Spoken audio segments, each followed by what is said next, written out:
আমার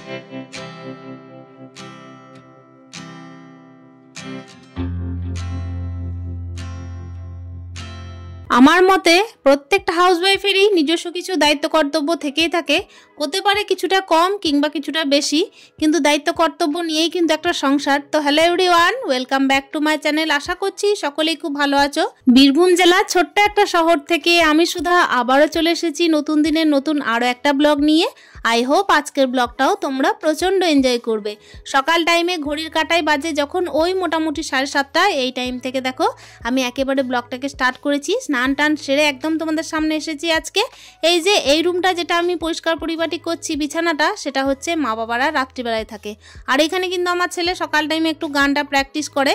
বেডরুমটা আমি প্রত্যেকদিন ক্লিন করা দেখাই, বিছানা গুটানো দেখাই। এই রুমটা সচরাচর তোমাদের সাথে শেয়ার করা হয় না, তবে এইটাও কিন্তু আরও একটা বেডরুম।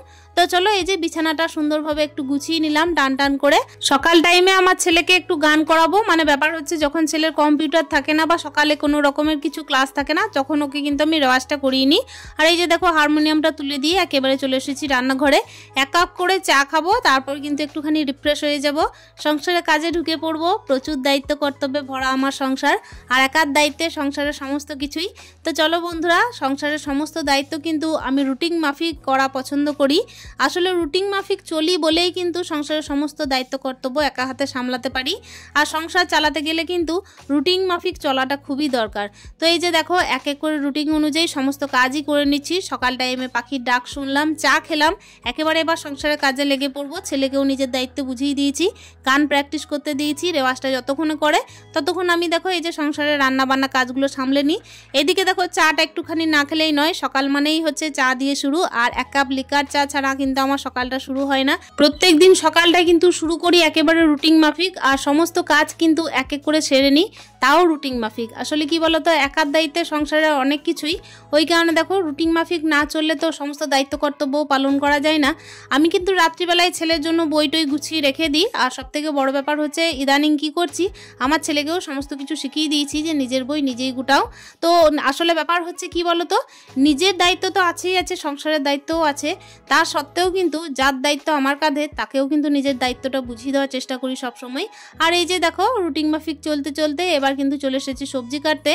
বেশ কয়েকদিন যাবতই আমার ছেলের কিন্তু স্কুলটা ছুটি ছিল, মানে কয়েকদিন যাবত তো স্কুলে প্রোগ্রাম চলছিল, অ্যানুয়াল প্রোগ্রামের কারণে স্কুল ছুটি ছিল। তো আজকে পুরোপুরি কিন্তু এবার পুরোদমে স্কুলটা খুলে যাচ্ছে।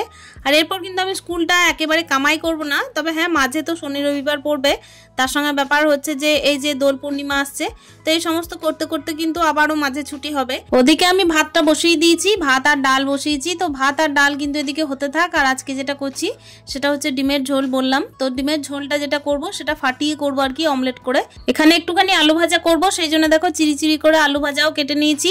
আর ওদিকে কিন্তু মুড়ি খাবারটাও হয়ে যাবে এই আলু ভাজাটা করলে। তার সঙ্গে কি বলতো, ছেলেকে একটুখানি টিফিন বানিয়ে দেবো, সেটা হচ্ছে চাউমিন। তো চাউমিনেও কিন্তু আলু ভাজাটা উপর থেকে দিয়ে দেওয়া যায়, আলাদাভাবে তো ভাজার কোনো ঝামেলা থাকবে না, এক ঢিলে 2 শিকার হলে যা হয় আর কি। তো চলো বন্ধুরা, এই যে দেখতেই পাচ্ছ আলু ভাজাটাও কিন্তু গল্প করতে করতে নামিয়ে দেওয়া হয়েছে। আর ওইদিকে কিন্তু ডালটা এখনো হচ্ছে। ডালটা যেটা হচ্ছে সেটা হচ্ছে আর কি কুর্তির ডাল। অনেকেই কিন্তু আমাকে ব্লগের মধ্যে কমেন্ট করেছিলে যে এই নামটা নাকি তোমরা কেউ শোনোনি। আসলে ব্যাপার হচ্ছে এই ডালটা কিন্তু একেবারে ঝাড়খণ্ড থেকে আনানো, মানে ঝাড়খণ্ড এরিয়ায় কিন্তু এই কুর্তির ডাল সবাই খেয়ে থাকে। যে কোনো রকমের কোনো সার্জারি হলে না এই কুর্তির ডালটা খুবই খায়, মানে ওই মুসুর ডালের মতোই কাজ করে বলতে পারো। তো চলো এই যে দেখতেই পাচ্ছ কুর্তির ডালে দেওয়ার জন্য গাছ থেকে আবার একটা টমেটো নিয়েছি। মানে কি বলতো, কুর্তির ডাল করলে কিন্তু টমেটো চাই। এদিকে টমেটো গাছে তো দেখতেই পেলে মোটামুটি ওই 4 থেকে 5টা টমেটো বাকি আছে, মানে ওটা যদি ডেলি একটা করে পারি তাহলে ওটাও কিন্তু খাওয়া হয়ে যাবে। আর এই যে দেখো কুর্তির ডালটা কিন্তু আমি ফোড়ন দিয়ে নিলাম। আর ওই যে বললাম ডিমের ঝোল করব, সেই জন্য কিন্তু প্রেসার কুকারের মধ্যে আমি আলু সিদ্ধ করতে দেবো। তাড়াহুড়ো থাকে তো প্রচণ্ড পরিমাণের, আর কাঁধে একটা দায়িত্ব, ছেলেকে স্কুলটা টাইমে পৌঁছে দিতে হবে। আর গাড়িওয়ালা না হর্ন দিতে শুরু করে দেয়, মানে ওই 10টা থেকেই।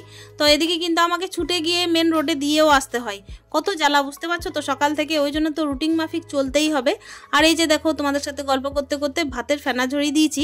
আমার ছেলে কিন্তু সকাল টাইমের ভাতটা না একটু স্কুল যাওয়ার টাইমে বিশেষ করে প্রেসার কুকারের ভাতটা খেতে একটু বেশি ভালোবাসে, মানে খাওয়া হয় একটু তাড়াতাড়ি, তার সাথে খাইও অনেকটা। আর ওই কারণে আমি যেটা সুবিধা মনে করি সেটাই করি। আর এই যে দেখতেই পাচ্ছ দুপুর টাইমে কিন্তু আবারও আমাকে রান্না করতে হয়, যদিও বা শুধুমাত্র ভাতটা। আর দেখো তোমাদের সাথে গল্প করতে করতে এই যে চাউমিন করেছিলাম ওটাও নামিয়ে দিয়েছি। আর এখন দেখো ডিমের ঝোলটা শুধুমাত্র বাকি ছিল, অমলেট করেছি দুটো, একটা ছেলেকে দেবো আর দুপুর টাইমে আমি একটা খাবো। সকাল টাইমটা প্রত্যেকটা ঘরে ঘরে বউরা, বিশেষ করে যারা একা সংসার করে, তাদের যে কি পরিমাণে তাড়াহুড়ো তারা নিজেরাই বুঝবে, তাছাড়া কিন্তু কেউ বুঝবে না। আসলে কি বলতো, যার যা জ্বালা সেই কিন্তু বোঝে, তাছাড়া কিন্তু কেউ কারো জ্বালা বোঝে না। আর এই যে দেখো রুটিন মাফিক কাজ করতে করতে আমার কিন্তু ডিমের ঝোলটাও এদিকে রেডি হচ্ছে। মানে তাড়াহুড়ো করে কাজ করছি তো, তাড়াহুড়ো করে কাজ করতে করতে আমাকে সমস্ত কাজ সঠিকভাবেও করতে হচ্ছে, অথচ টাইমের মধ্যেও করতে হচ্ছে। আর রুটিন মেনটেন করে চলাটা আমার প্রচণ্ড পরিমাণের পছন্দ। এখন দেখো এই যে তোমাদের সাথে গল্প করতে করতে আমি কিন্তু ছেলের টিফিনটা প্যাক করে দিয়েছি। ছেলের টিফিনটা কিভাবে করেছি দেখছো, এই যে চাউমিনটা দিয়েছি, তার উপরে একটুখানি আলু ভাজা দিয়েছি, ওটাকে কিন্তু মিক্স করে দিলাম। আসলে কি বলতো, তাড়াহুড়ো থাকলে না আলুটাকে আলাদা করে ভাজবো কিংবা হচ্ছে গাজরটা আলাদা করে ভাজবো, সেটা চিন্তা না করে একসাথেই কিন্তু আমি এইভাবেই করে নিয়েছি। নিজেরও মুড়ি খাবার হয়ে গেছে, ছেলের জন্য টিফিনটাও আর কি রেডি করা হয়ে গেছে। চটজলদি কাজ করতে গেলে কিন্তু একটু বুদ্ধি খাটিয়ে করতে হবে, তার সঙ্গে ব্যাপার হচ্ছে রুটিনটাও মেনটেন করতে হবে। এই যে দেখো গল্প সারতে সারতে কিন্তু আমি ডিমের ঝোলটাকেও রেডি করে নিয়েছি। আর এদিকে দেখো আমার মাসিকে কিন্তু পুজো দিতে দিয়েছিলাম। আমার মাসি এসেছিল আজকের দিনেই, কিন্তু আমার মাসি একেবারে চলে যাচ্ছেন, যদিও বা খাওয়া দাওয়া সেরে। খাওয়া দাওয়া বলতে গেলে আমাদের বাড়িতে কিন্তু আজকে খাওয়া দাওয়া করবেন না, খাওয়া দাওয়া করবেন আর কি আমার মাদের বাড়িতে। এই যে দেখো তোমাদের সাথে গল্প করতে করতে অলরেডি হয়ে গেল ঝোলটা। আমি কিন্তু ছেলের জন্য ড্রেসটা এইদিকে রেডি করছি। ড্রেস কিন্তু আমি সুন্দরভাবে দেখো গুছিয়ে রেখে দিই, যাতে কি না আমাকে দ্বিতীয় দিন আমাকে একদম অসুবিধা করতে না হয়। আর অসুবিধা থাকলে এই কোথায় আছে ড্রেস, কোথায় আছে মোজা, এই কিন্তু খুঁজতে খুঁজতেই দেখবে মাথা খারাপ হয়ে যায়। আমি কিন্তু এইভাবেই ড্রেসগুলোকে রাখা পছন্দ করি, যাতে কি না চট জলদি আমি পেয়ে যাই হাতের গোড়ায়। তার সঙ্গে দেখো সুন্দরভাবে আমার রুটিনটাও মেনটেন করা হয়, তাই না? আর এই যে রুটিন মেনটেন করতে করতে কিন্তু সংসার জীবনে একটা সুন্দরভাবে কাজ গুছিয়ে নেওয়াটাও খুবই দরকার। আর এখন দেখো আমি কিন্তু ছেলেকে একেবারে স্কুলের গাড়িতে পৌঁছে দিয়ে এসেছি। আমার দুপুর টাইমে লাঞ্চও হয়ে গেছে বলতে পারো। দুপুর টাইমে লাঞ্চ সেরে একেবারে এই যে ঝাঁটা ধরে নিয়েছি হাতে। নিয়মানুবর্তিতা আর রুটিন এই দুই ওয়ার্ড মনে হয় অনেকটাই মানে সমান সমান। কেন কি দেখো, নিয়মের মধ্যে চলতে গেলে রুটিন মেনটেন করতে হয়, আর রুটিন মেনটেন করলেই দেখবে অটোমেটিক নিয়মটাও পালন হয়ে যায়। আমি কিন্তু সকাল থেকে দেখো সমস্ত কাজও সেরে নিয়েছি। এদিকে কিন্তু দুপুর টাইমে ঘরটাকে সুন্দরভাবে পরিষ্কারও করে নিই। আসলে কি বলতো, সকাল টাইমে কিন্তু একবার ঝাঁটটার দিয়ে ঘরটা মোছা তো থাকেই, তারপর কিন্তু একেবারে যখন ছেলে যখন স্কুলে থাকে তখন কিন্তু দুপুর টাইমে যখন খাওয়া দাওয়া সারা হয় কিংবা হচ্ছে বিকেল ওই 4টার টাইমে, এই দুই টাইমের মধ্যে আমি কিন্তু আবারও ঝাঁট দিই। আবার যখন দেখি যে কেউ আসা যাওয়া করছে তখনও কিন্তু আমি দেখি যে উঠোনটা যদি নোংরা হচ্ছে তাহলেও কিন্তু আরেকবার উঠোনটাও ঝাঁট দিয়ে নিই।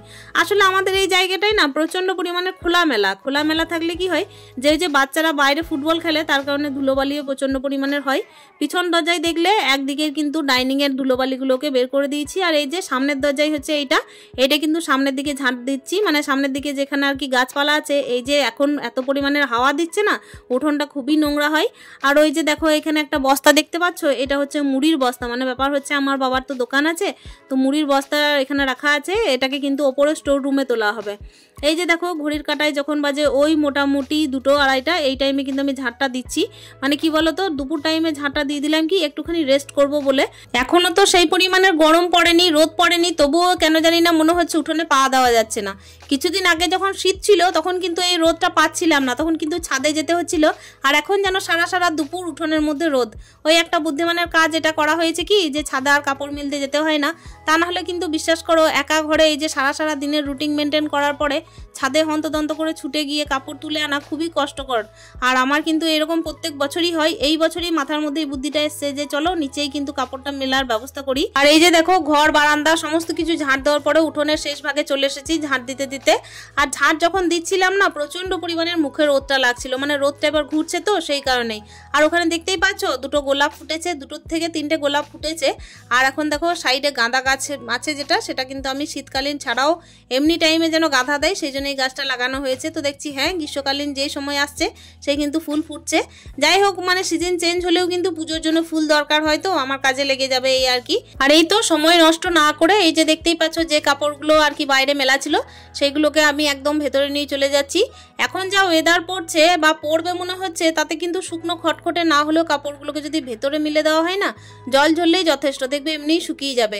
ওই কারণে দুপুর টাইমে একটুখানি আগেই মানে কাঁচা হয়েছে, তার সত্ত্বেও দেখো একদম এতটাই শুকিয়ে গেছে যে কি যে বলবো, মনে হচ্ছে যে আমি যদি বাইরে থাকি না তাহলে আমিও শুকিয়ে যাব। তো চলো বন্ধুরা, একেবারে যখন ঘড়ির কাঁটায় বাজে ওই মোটামুটি 5টা 10-15, এই টাইমে আমি ছেলেকে একটুখানি ফল খেতে দিচ্ছি, আঙ্গুর দিচ্ছি, আর তার সঙ্গে হচ্ছে একটা পেয়ারা। কত কি না দায়িত্বের সঙ্গে পালন করতে হয় বলো, একজন মা হতে গেলে, একজন গৃহবধূ হতে গেলে। ছেলে কখন খাবে, ছেলে কখন পড়াশোনা করবে, সংসারটাকে কখন কিভাবে দায়িত্বের সঙ্গে রাখবো বা পালন করব। এই যে দেখো আমাকে ছেলের জন্য যত্ন নিতে হয় সমস্ত কিছুই। ছেলে এই যে একটুখানি ফল খেয়ে নিক, একটু খেলে আসুক, তারপরেই আমাকে ওকে দুধ কমপ্লেন দিতে হয়। মানে দুধ কমপ্লেনটা তো প্রত্যেক দিনের রুটিন ওর খাওয়ার। যদিও বা কোনো কোনো দিন কি হয় যে একটুখানি পায়েস খেতে যাই, তখন কি করি যে আমি ওই দুধটা রেখে দিই। মানে ও পায়েস খেতে খুব ভালোবাসে, তো কত কিছুই না বুঝতে হয়, কত কিছুই না জানতে হয়, আর কত কিছুই না দায়িত্বের সঙ্গে পালনও করতে হয়, তাই না? আর এই যে রুটিন অনুযায়ী কাজ করতে করতে একেবারে ব্লগের লাস্ট মুহূর্তে চলে এসেছি। আশা করছি আজকের ব্লগটাও তোমাদের প্রত্যেকের খুবই ভালো লেগেছে। যদি ভালো লাগে জানানোর চেষ্টা করো কমেন্টে। স্টে হ্যাপি, হ্যাপি মন, টাটা।